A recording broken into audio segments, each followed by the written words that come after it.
It's 11 o'clock in the morning on a Tuesday. God is still good. Welcome to the Beat Down. No fancy terms, no catchy slogans. We're just here to talk about combat sports in the pure and simple way. Appreciate y'all. Let's get it going. Bro. What's good? Look like you had a pretty good breakfast. Man, listen, today started a new routine for me. So yeah, man, that was part of it. So yeah, thanks. Glad you noticed. What'd you have? Egg whites, bro. Believe it or not. Do you know less than 10% of people are predisposed to cholesterol through eggs? Less than 10%? Yes. Nah, I didn't know that, bro.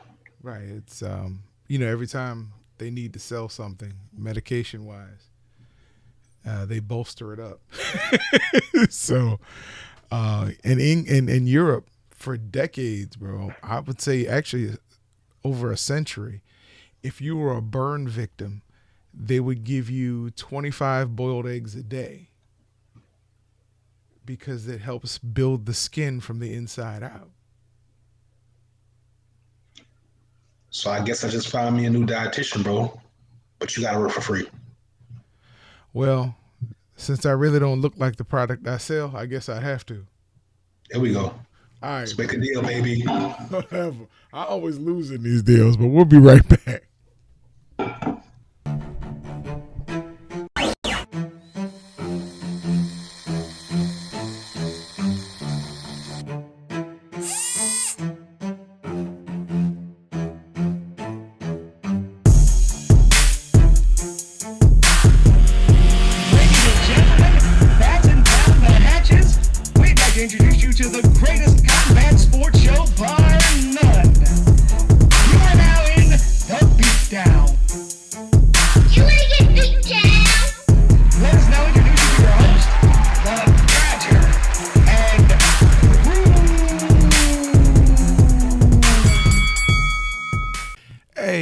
Get beat down, bro. That's something we don't talk about a lot on here. Is health. Yeah, we got to get more into that. That's definitely a part of being not only an athlete, but what we do talk about here is being a fighter. That's very important, very, very important. Almost probably one of the most important things you can do to be a fighter. So yeah, we definitely should do more of that. But that's interesting. I did a study on cholesterol several years ago, and I heard an interview on this show called Let's Talk Nutrition. And the guy was really breaking it down. And when I looked it up, he was right. They talked about that. We talk about people eating too many eggs and eggs affecting your cholesterol in a bad way. But in Europe, a 250 cholesterol is considered good. But over here, we'd say it was extremely high. But we don't focus on the LDL and HDL, the good and bad cholesterol. But the cholesterol actually, your body uses it for different purposes. The good cholesterol. And I'd heard several years ago on Dr. Oz about the percentage of people that are affected with their bad cholesterol by eggs. But, marketing in this country, we take that 10% and we don't tell you the percentage. We just tell you eggs give you high cholesterol, but you have to be predisposed for the eggs really to affect you like that. Yeah, it's amazing how that came up. That wasn't what I really wanted to talk about today. But it just shows the levels of depth that we can preach on this show. We go deeper than the puddle, baby. We go down in here, man. So, if y'all watching out there, y'all got some questions about dieting and that kind of stuff, man. Obviously, he's the guy you go to. My bad, it's this way. Yeah, talk to the fat man. that way, this guy. Talk to the fat man about losing weight. Hey, I got the knowledge, but it's what you do with the knowledge. Yes, sir. That's true. The application of the knowledge, my friend. Tuesday, it's a nice day outside, man, but I know you got something cooking over there. Yes. I know you do. I know it's got something that you want to Yes. talk about. So please, Yes. I want to give you the honor to go ahead and breaking this information and breaking this news, bro, so we can really talk about this thing. Well, I don't know if you really want to get into this, but we're going to talk about real wrestling. Ah, okay. Olympic wrestling, collegiate wrestling. Look, Indian Hills Community College, they went 4-0 in the dual junior college national championship tournament to win their dual national title, meaning as far as, the team competing all as a team, not individually. And why is that impressive? Because they also won the team title in the individual national championship tournament the same weekend.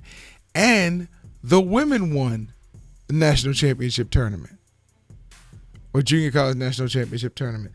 That's, to me, is freaking amazing. I mean, people talk about junior college this and junior college that. They compete just as hard, if not harder, in the nationals than you'd find at a Division I level. And when people start dismissing junior college national championships, well, then Brock Lesnar would have never made it to Minnesota, because he won the junior college national championship first before he won his NCAA championship at the University of Minnesota. I could go through a list of people who are in MMA now who wrestled at the junior college level, and made it to that national tournament, and now are top level MMA men and women. It's amazing when you look and see. Look, I'm not talking down against D1 schools at all, but you got some hungry people that come through that JC level in football, basketball, and wrestling. Because as you know, being a D1 athlete, when you run into them junior college players who make it back to the D1 level, they're usually some dogs, because they had to fight for everything at the junior college level, everything. Mm-hmm. So I just wanted to give Indian Hills Community College a shout out. USA Wrestling has some stories on them online if you get a chance. We're gearing up for the Olympics. It's going to be pretty amazing, and I'll be giving you updates on wrestling as we go, because I love that sport. I still love that sport. So what is it you really wanted to get into, bro? Well, listen, real quick, just a quick sidebar, because I like the way you segued that. It's like we have this clairvoyance between us, bro. We're linked through some type of telekinesis, bro. Listen, you talked about Olympic wrestling. I wasn't going to bring this up, but bro, yesterday I was, in my garden. I came up on Miss Sha'Carri Richardson. Are you familiar with her? I know that name. Okay, you know the name because that is the young lady that the majority of the track and field world feels like will break the long-standing record held by our great prince or princess Flojo, bro. Yes. This young lady is phenomenal, bro. I jumped down the rabbit hole yesterday on an accident. I was looking for something in one of the track and field video. I think it was the DK Metcalf 100-meter dash from last week came up. So I watched that. Well, once you watch one thing, they start feeding you videos. Yes. And bro, I just went down and watched some of her videos, man. I am so excited about this year's Olympics, bro, because I really want to see this young lady, bro. She is amazing. Bro. No, you got to see. I know you can't wait to see her live. I've had the pleasure of actually turning the TV on when she was getting ready for a race. I would love to fly to wherever she's running, because she just brings something with her, bro, whether it's the blonde hair or the brown hair or the blue hair, right? And yes. It's all of that, bro. But more importantly, she is supremely fast, bro. Yeah. Now it's going to be interesting because the ladies from Jamaica are going to have a lot to say about that. Shelly Ann Fraser Price and what is the other young lady name that won the gold? Elaine something. I can't remember. Anyway, yeah. So listen, bro. We lost Usain Bolt, but I'm excited for this. Oh, and peep out for local star Trayvon Bromell. He won the 100-meter dash at the event 2 weeks ago over in Japan. Young man has come back from like adversity, bro. He's really, really big into his faith. Check him out, bro. You like him. I think he tore his knee and Achilles or something. You know, for a sprinter, that's like a death sentence. Yeah. This young man has come back, bro, and he's regained his form because when he came out of high school, he was known for having such a tremendous jump. He just has a gift for getting out of the blocks. Bro, he looked really good a couple weeks ago. I'm gearing up. I'm excited, man. We don't have both. We got a lot of great sprinters coming up, a lot of great athletes coming up in this Olympics, bro. So those are two that I kind of stumbled up on yesterday, and I told them to talk about it because you brought up the Olympic style wrestling. Yeah, listen, I can't wait for the Olympics. That's my time of year. It's crazy for me to say this, but the Olympics and the World Cup, those are the two events I would just shut everything down to watch. Yeah, because it's one game where the Americans are expected to dominate. It's Right. pretty much like a level playing field, depending on what sports you're in. But yeah, it's more of a level playing field. I'm with you, bro. It kind of puts the mirror back in front of us, lets us know how great that we think we are, but we're really not. And then up on that Rick, I same, want to talk about it, though. go ahead. And I know you holding this in. You better be. Because if not, I don't know how I'm going to feel about you. Well, You said this about a year and a half ago, and it has come to pass. Deontay Wilder has won arbitration. Tyson Fury must fight him before September 15th. So it looks like that Anthony Joshua Fury card we talked about yesterday is off the table now. That's why we've been seeing these videos of Wilder sparring, moving his head, moving his feet, looking like a true fighter in there, bro. On a level of 1 to 1.5, where's your excitement? 25, baby. 25. Hey, you have to give roses to your people that can still smell them. My partner said this about 18 months ago. We stopped talking about it because it was just getting a little bit nauseating at that point. But here we are.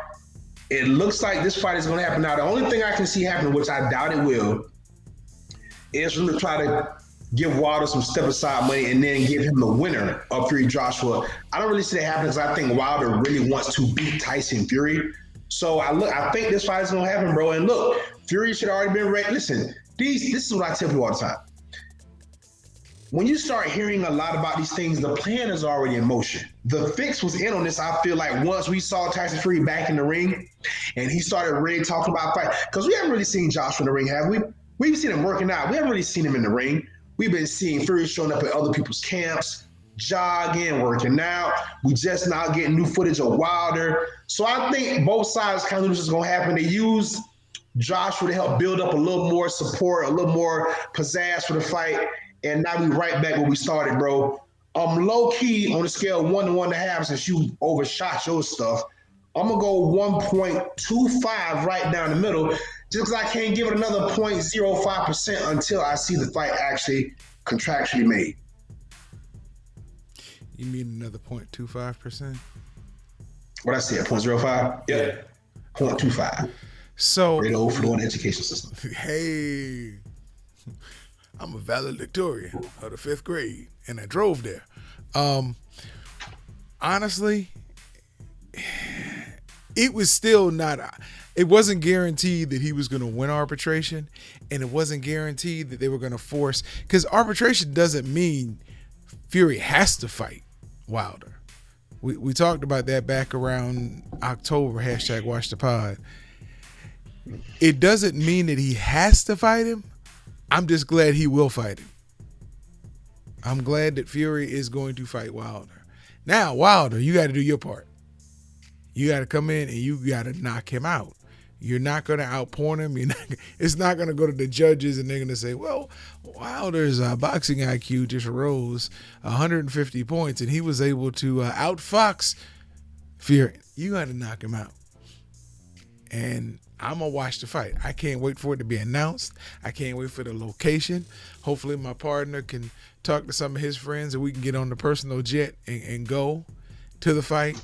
But, if not, I'll be sitting on my couch watching it with my healthy version of myself, because changing things around over here. So I'm excited about it, bro. I'm excited about that fight happening finally. And I think it's gonna. Hey, if Wilder loses, but he got his rematch. There is no rubber match for that because the first one was a draw, right? Right. So there is no rubber match. Right. I do have a question. What do you think this means for Anthony Joshua? Now, what does he do? Or does this not really affect his timeline too much? Doesn't affect his timeline because that contract, I almost guarantee you the contract with Fury, those two fights are settled on whether Fury has the championship. If Fury loses, it means more to Fury than anybody else. If Fury loses to Wilder, now Fury's got to try to probably invoke a rematch clause or step aside and let Joshua fight Wilder for that 2-fight deal. Joshua's sitting pretty. He could take another tune-up fight. I don't suggest he gives Andy Ruiz a fight, but that's not a tune-up. No, exactly. So, I mean, he might try to get another big fight. I don't think he needs one. I think people will pay to show up to see him fight. You know, yeah, they see him show up to fight Andy Renault. You know, what's the name? Oh my goodness. They could give him Helenius, the one that beat Babyface Konaki. Yeah, they could give him. Anybody, they'll show up the fight because he just needs to stay in shape. And that guy is from over there too, so that helps too. Scandinavian, I think, or something like that. Yeah, they just. So yeah, that works. That's all he needs to do is stay in shape, stay active, and be ready for the winner of this fight. And I think it would be nice if, because they say he has to fight him by September what? 15th. Okay, it would be nice that if Joshua took his fight in September as well. Probably not the same weekend, or since they fight on different times. Within the same time frame, right? You're talking about within the same month or so of that day. Yeah. It would be nice. It'd be nice to see, and then the winner fights the winner in December. That'd be a nice way to round out the year, since we've had no heavyweight championship activity in a long time. Yeah. Well, with the top three, you mean? Yeah. Yeah. Okay. I'm with you, bro. I hear you on that. So now that we got the heavyweights out the way, you know what happened Saturday across the pond. We didn't give this fight any justice yesterday, like we should have. But now we got time, as the culture say. Josh, bro, this is a big time boxing match, bro, and a very competitive, and all the other divisions up and or down one are very competitive, bro. We're talking about 140 pounds here, man. Jose the Jaguar Ramirez, bro, versus our guy, Josh the Tartan Tornado Taylor. This is going to be a hell of a fight. I am excited about this one, bro. Just, almost, 5 days out, what are you thinking we're going to see in this fight? A lot of punches.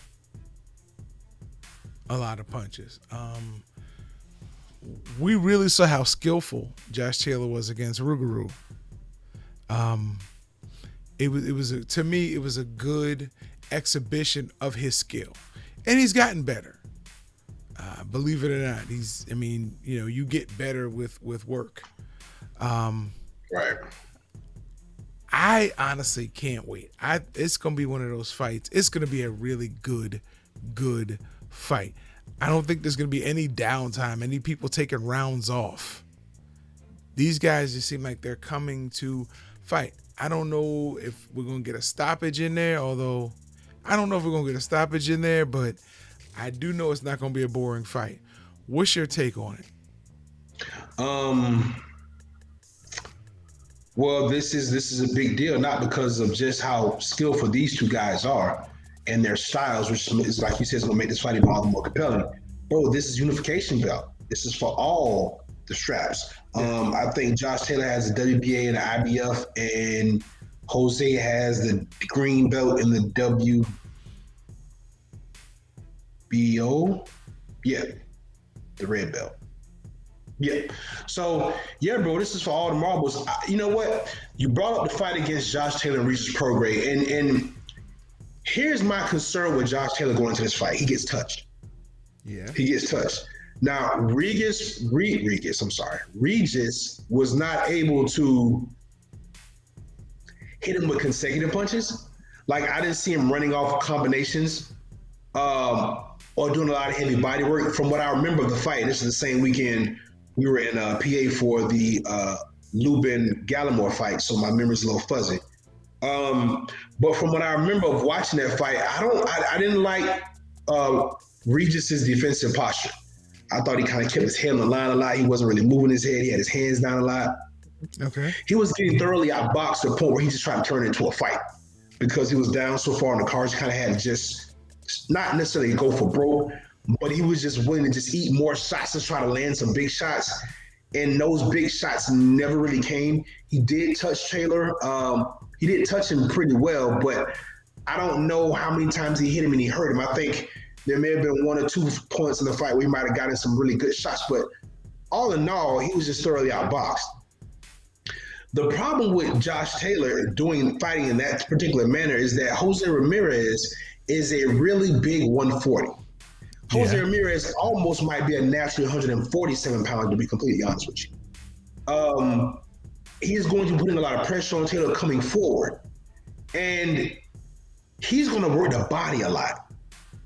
So, whereas Josh Taylor's boxing skill, maybe it may be more fan-friendly, it may be more appealing to the casual.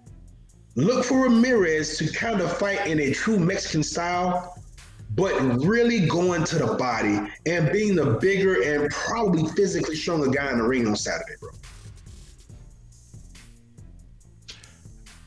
Yeah.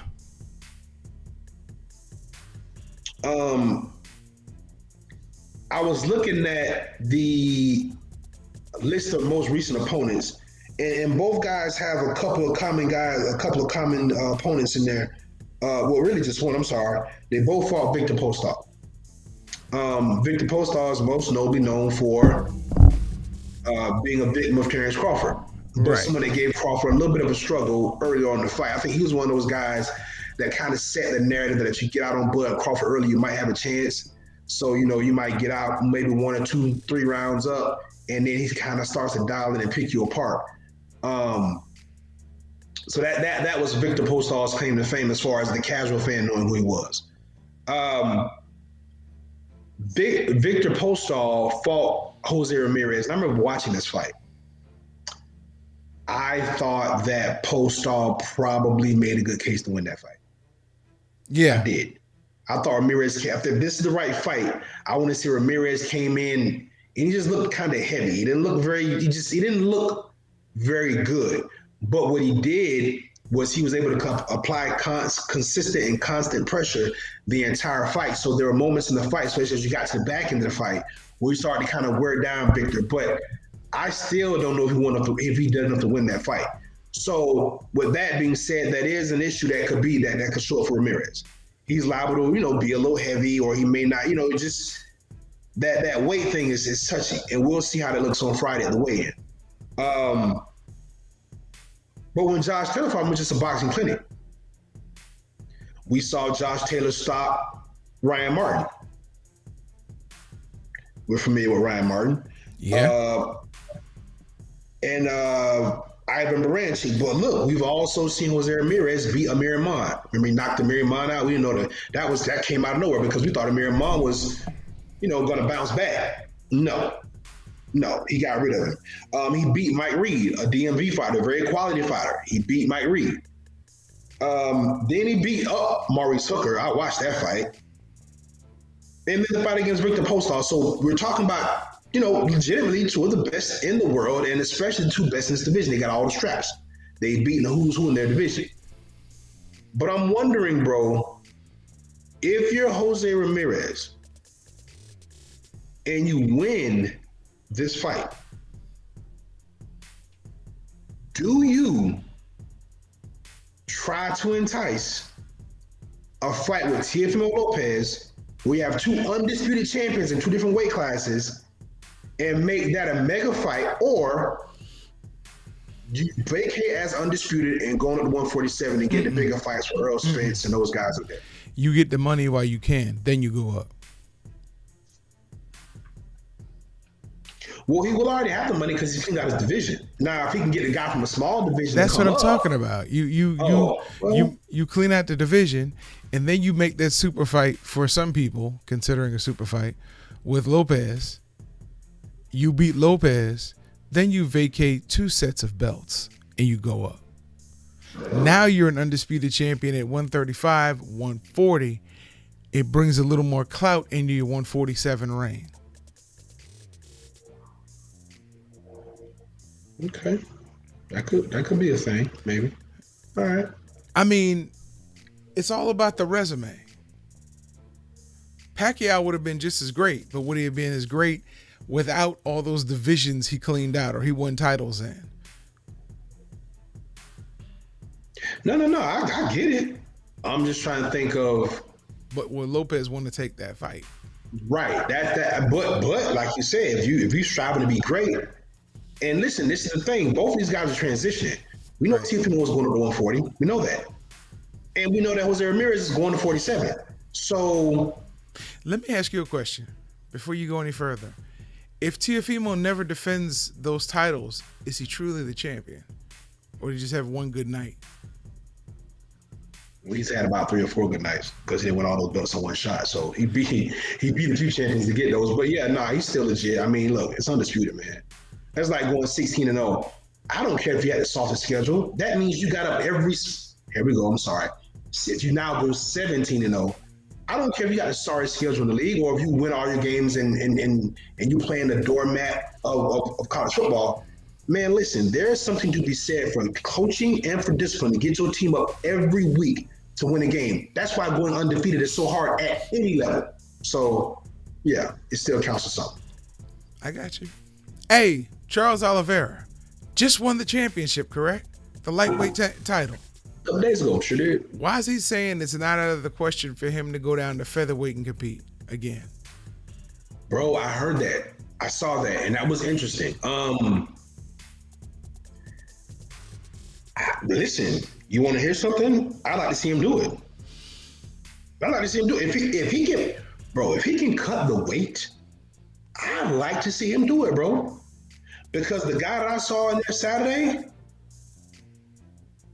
he wasn't a guy that, to me, looked like he could give you very much. He's a very lean guy. So even when he hydrated, whatever he hydrated to Saturday night, bro, he's a lean dude. Mm-hmm. Like through and through. His legs and his arms are the same size. Yeah. So if he can make the weight, bro, I'd like to see it. I'd like to see it. I'm sure the guys I know would have something to say about it, but I'd like to see it. I think, it would. I don't know how much it would add to his legacy. I think he needs to focus on the lightweight division and beating that who's who that's coming up. Because you got a lot of guys there who are great fighters and who just couldn't beat Khabib. Listen, now you know how I feel about that division, so I'm with you there. You got my full agreement there. But I'm just going to use something you just told me a few minutes ago. Get the money while you can. Yeah. If you've been, and he's the longest tenured guy in the UFC, isn't it? Well, not tenured, but I mean, most consecutive, finish, like whatever that record is they kept talking about the whole time. He's that guy. He's got the most submissions, yeah. Yeah, but he's been there for over a decade, right? Mm-hmm. He came in very young, right? Man, look, we don't know how much time you got left, bro. Get all your money while you can. It took you how many fights to finally get the belt? Man, figure that math out, bro, and get your money. That's all I can say about it. I agree with him. I agree with you on that one. Derek Lewis said he absolutely hates Francis Ngannou. What's your take on that, bro? It's funny because he doesn't hate anybody. He just don't like the dude because he got to fight him. He don't like anybody in his division. And listen, I'm not going to say all real fighters because we've made fun of a lot of guys on this platform about them not fighting their brother. And their brother just happen to be in the same weight class as them or in a weight class around them. Not he your brother. Y'all wouldn't even hate together 6 months ago. Not he your brother, so I guess y'all can't fight. So yeah, we don't want that happening, right? But Derek Lewis is a guy that reminds me of every other guy from my hometown. Here we go. He just want the money, okay? Derek Lewis does not love MMA. He does not love the UFC. Derek Lewis figured out very early on, with the advent of the internet and social media and all the other things that we've been exposed to, that he could knock people out really well. He probably earned it. He probably earned a reputation probably around middle school, and he wrote it. He wrote it right, and now it's a true indeed fact. But let's be clear. That man just want to go in there, whoop whoever you got and get his check and go do whatever Derek Lewis does. But I like his play on this. I like his humor. I like it, bro. I like it. This is all good for Derek Lewis. But he really say though he dislikes Francis because he make him look fat when he stand next to him. So that's really why he dislikes him. Listen, Francis is the feel good story of 2021. I like Derek Lewis. I would like to see Francis hold on to the belt. And if that means he doesn't get to fight John Jones for a while, that's fine. I like what he brings to the table. His attitude, his story, just his fortitude. It's a good thing.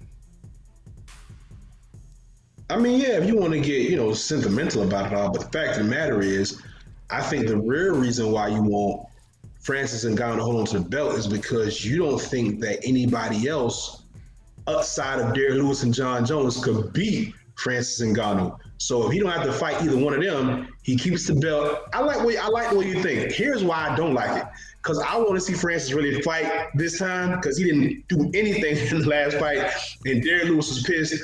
Both guys are a lot better. Obviously, Francis' learning curve is it was a light years ahead of Derek Lewis. But Derek Lewis seems to be taking his craft a little more serious too. He's trying to stay within a certain age range, although he just said he was really fat. But I like these two guys. I like their dynamic. I like their story. I think this is still a mega fight. It is not a John Jones fight by any stretch. No. But if Derek Lewis, Francis Ngannou does massive numbers in the United States. And I honestly feel like Francis can beat Derek now. I'm not picking a winner, but I think Francis has the dexterity and the growth where he can beat Derek now. Power, it's going to be almost a wash, even though a lot of people are saying Francis has more power than Derek. But if you can punch and knock out a Volkswagen, then you can punch and knock out a Volt. It doesn't matter if it's a 2-seater or a 4-seater. It's a Volkswagen. So I'd like to see that fight. I think it does huge numbers. I think it's a Texas Stadium fight. Oh, yeah. Listen, you made an interesting point. Derek Lewis has blunting power. So it doesn't have to look fast. It doesn't have to make full contact. Almost like a George Foreman. If he hits you, it's over. Yeah. It might look slow, it might look off, but if he hits you, the fight is over. It's that punch you see coming in a bar. Like, I got time to finish my beer. Oh, no, I don't. We've seen it in the first round, we've seen the third round, we've seen the fifth round, which means it carries all the way through the fight. Yeah. Francis is more of the dynamic looking. He's more like the Mike. Well, yeah, he looks more like a Mike. He's more the highlight reel Deontay. Pow, pow, ooh, pow, ooh, pow. His head still attached. He brings that kind of knockout power to the fight. But make no mistake, like you said, whether it's a freight train or a jet, if either one of them hit you, bro, it's a bad day. So it's a bad day, yeah. Yeah, so I'm tuned in for this. And listen, Derek Lewis has gotten better, man. Derek Lewis has gotten better. Derek Lewis, listen, again, Francis Ngannou is been working in the sand mine since I was however old, strong. Derek Lewis is that dude around the neighborhood that just, hey man, they need somebody to come up, pick up the engine block. All right. And he walk over there, it's like, they ain't never lift weights, never did nothing, just sit around and eat all day. Listen, this is a good fight. Engine block. Man. Lord. Yeah. I like that. Cause my grandfather used to say, whether you get hit by a 45 or a 357, you still gonna the results the same. It's still the same. Yep. I like that. Yep. Train or 747. Wow. Yeah, that's pretty nasty. Yeah, man. Listen, I don't want to. I know we went through the fight card yesterday. Are you any more geared up for the fight night this weekend? No, but I do want to talk about the main event. Because, bro, I still haven't seen You did read off who was on the card, didn't you, yesterday? Yeah, yeah. Yeah. No, I'm not. And I would like to say I'm ashamed, but I'm not ashamed. Listen, this might be the week he loses, bro. And by he, I mean Dana White. I mean, There's I'm nothing just really saying, going up hey, against him, bro. oh, the hell it ain't. We got the fight Saturday. Well, you're right, Saturday afternoon because it's across the pond. Yeah, you're right. Yep, there he is. Yep. Unopposed, right? He's running unopposed, right? He's running by himself. He's the only thing on. He don't have to worry about nothing. Have you Yeah. checked out the spring league football series? Have you caught any of those games? It's No, I have not. It's American football. Regular rules as NFL, pretty much. And it's a good. If you can, they're on Saturdays. They're on through the week. On cable stations. They were on ESPN2, I think it was last night. It's a good game, man. A good outlet if you love football. I was pleased. So give me a little bit more, bro. Like, who are the teams? Do I recognize any of the players? Like, what's? I didn't recognize any of the players. The teams have weird names like the Conquerors, and it's not like LA versus New York. It's interesting. You got to look at it. I mean, to really understand what I'm saying. That and the women's professional football league is on. I just wish they'd wear full uniforms. Nah, I mean, they got to get their knees up. So we don't want to restrict that. So we don't want to put anything on their legs. Just they need the dexterity and the flexibility. Here we go. But when they hit just like the dude. Oh man, oh man. And see, you know what the problem is, bro? I ain't gonna say it's a problem, but this is because there aren't quite enough girls doing it yet. So there's like a lot of parity. So you got some girls that really know what the hell they doing out there. Like they've been doing this since they were probably children. And then you got some women out there that thought it would be fun. Yeah, and they like the exercise, and they probably don't mind the contact, right? Right. Until they get lit up. You get some really vicious, and I say vicious, I mean I'm talking about this should make sports in the top 10 hits. I mean, you think the dudes be cracking, the dudes done got soft. These women, they be cracking, boy. They try to take pelvises with them when they get up off the ground. Yeah, bro. Backbone. Yeah, bro. Yeah, it's sweet. Tampa Bay had a team in the women's professional football league, if I'm not mistaken. Sure they did. Mm-hmm. I mean, recently. I don't know if they still have one, but I want to say I think that team went under. I want to say because I remember reading about them in the paper a couple times. So yeah, I know they were there, but I don't know if they survived, bro. I think they might have fallen. Let me get your opinion on this guy and what you think is next for him, because he's a cash cow for Dana. Conor McGregor. I know he fights Dustin Poirier again, if I'm not mistaken, coming up real soon. Mm-hmm. In July, right? Do you see the winner of that getting a title shot? Yeah. Okay. I mean, if Dustin Poirier beats Conor McGregor, then he's earned it. And if Conor McGregor wins, he's your biggest star. So yeah, you put him in the title fight, and everybody else just gotta wait. That's the business, man. Do either of them beat Charles Oliveira? Dustin Poirier has the best chance, but I don't think either one of them would do. Okay. I just because we know what they did to Conor McGregor. We've talked about this ad nauseum on this show, and then we're not listening. I'm not taking anything away from Conor because he's earned everything he's got. But let's be clear. There was a specific skill set that we knew that he could not handle, and they knew that he could not handle. This was long before it showed up. Every opponent, once he got into the UFC, I think got that first or second win, was handpicked. So, yeah. With that being said, no, I don't think either one of them do. But they both deserve it. They both will probably bring in a bigger draw. So, I can see that. Interesting. I agree with you. But it's boy, do I agree with you.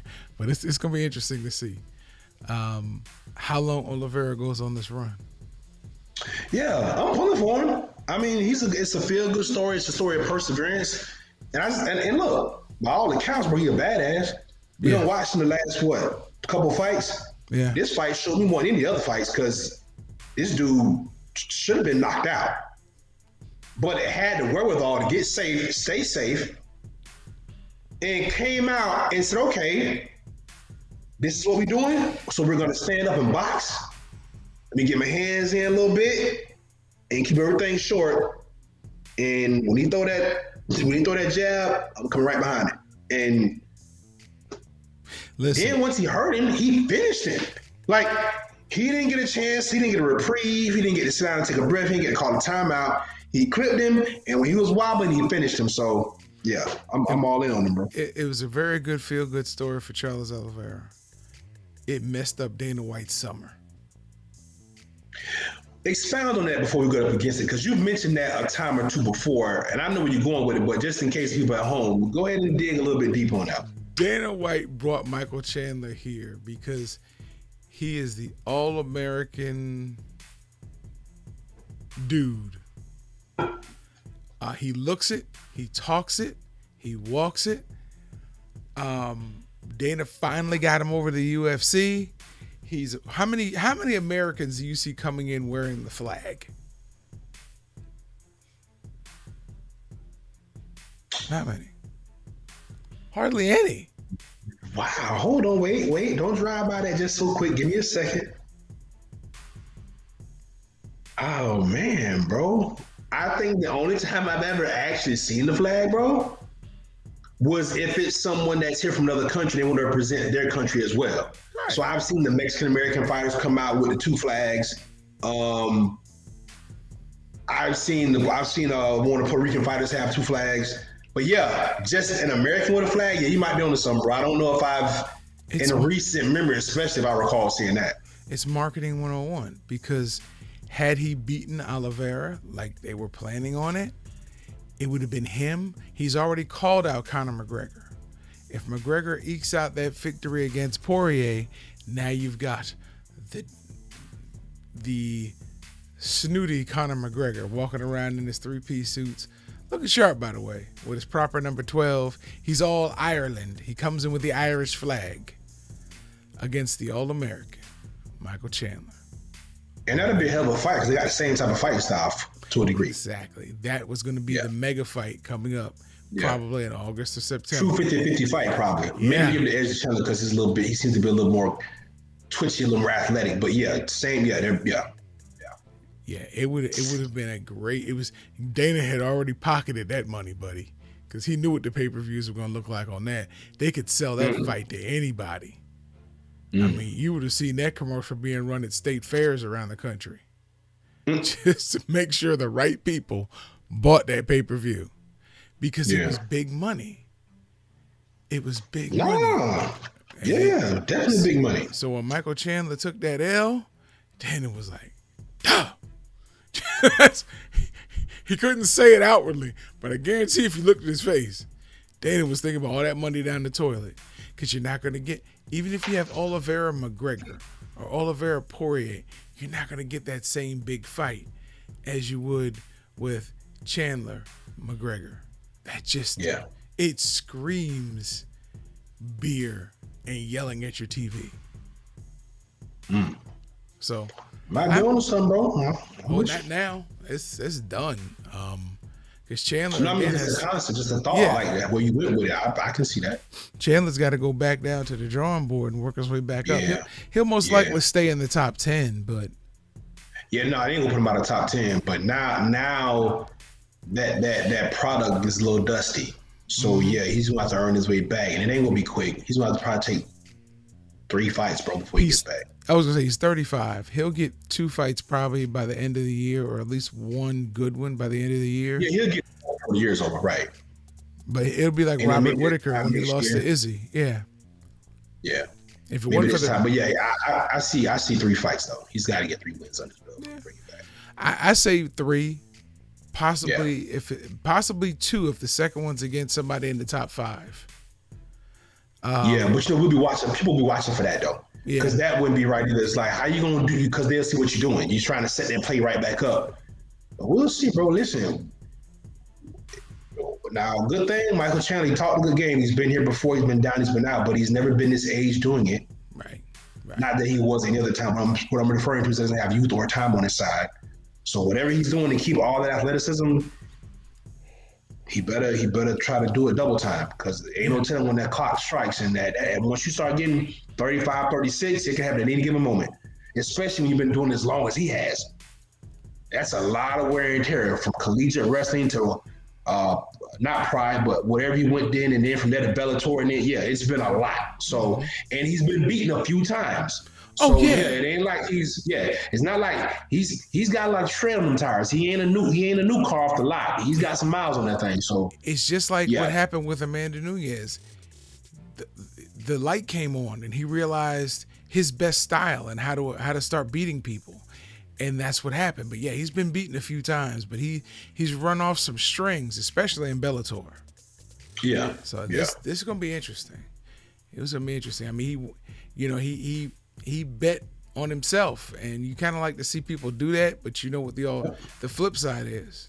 You beat Dan Hooker, but you didn't use the right strategy against Oliveira, and now you're starting over. So I agree with you. I don't think Dana would make him wait longer than 3 fights to be back in contention. But if he fights somebody, just somebody in the top 10 coming up, and then somebody in the top 5 the next fight, I wouldn't be surprised if he's throwing his third fight. He's thrown back in with the champion. Better not be Oliveira. Hey, I ain't gonna say that, because he stung Oliveira, man. He just didn't follow up on it correctly. Yeah, but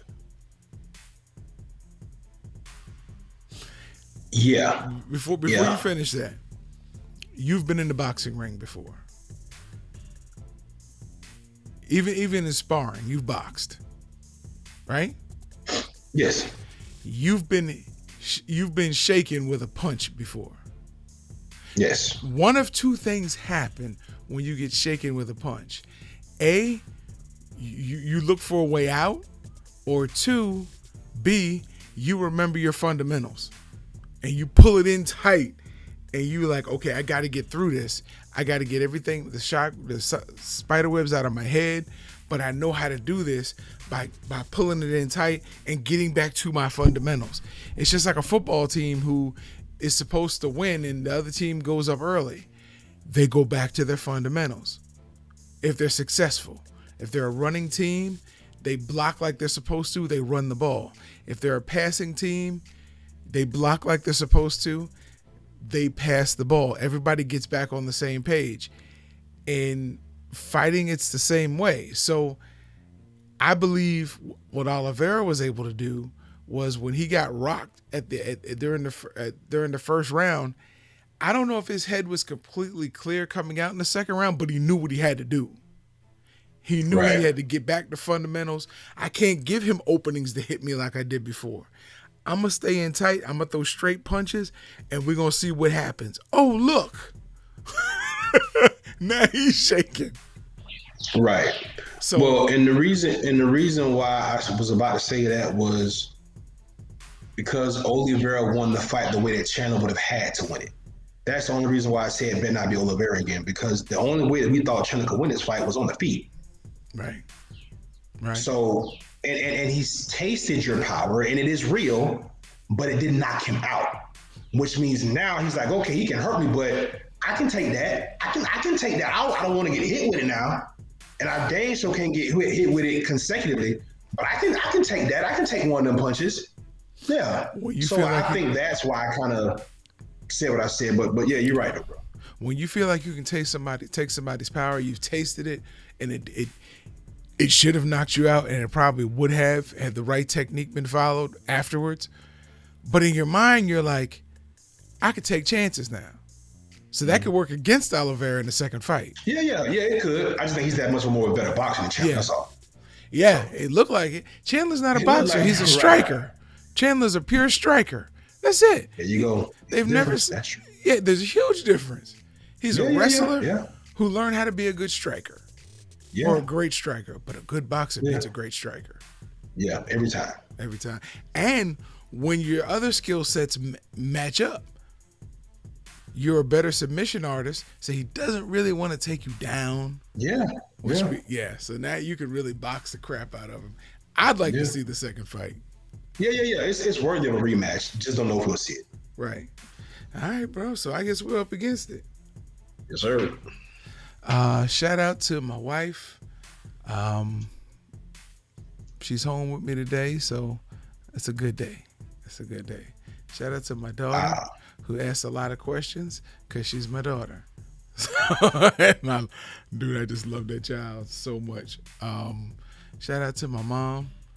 You know, that's mom's. That's my heart. That's mom's. And Pops, who's still not smoking. He's still not smoking. So congratulations day by day to Pops. And that's it, bro. Okay. Well, like my partner said, I want to thank everybody for rocking with us today. Everybody in Fighters Nation. Tap in on the fights this weekend. We'll talk more about them on our more formal show tomorrow, same time. We'll dress up. We'll be on time. We'll speak a little more proper etiquette. Until then, y'all make sure y'all stay safe. Spread the love out there. It's crazy. We'll see y'all. Oh, and shout out, man. This day 20 years ago, Mickey Ward, Arturo Gotti. Boom, boom, boom. Great fight. We'll see y'all tomorrow. We out here in Fighters Nation. Peace.